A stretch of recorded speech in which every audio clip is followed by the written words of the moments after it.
that particular instance.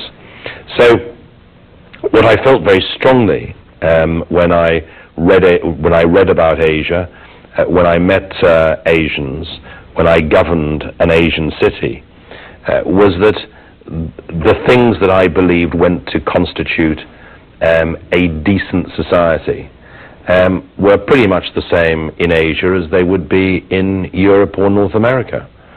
And I found the relativist approach to values offensive. I found the whole argument about Asian values offensive.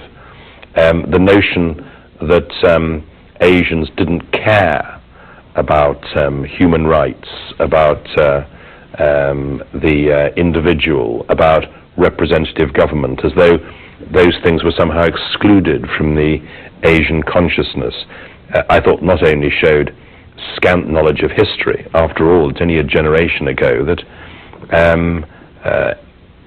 Asians were fighting my own country precisely for those values when they were fighting for their own independence. It's over 100 years, or nearly 100 years, since Sun Yat-sen was fighting for those things in China.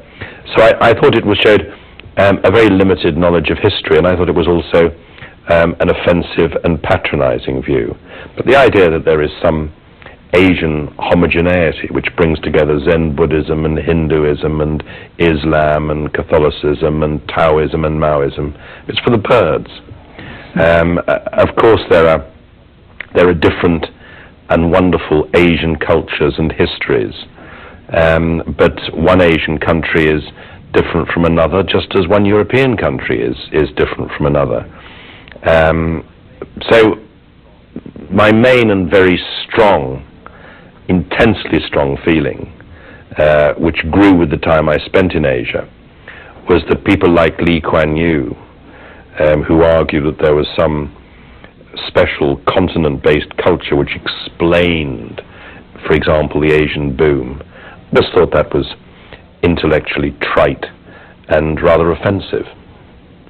You write, on every continent,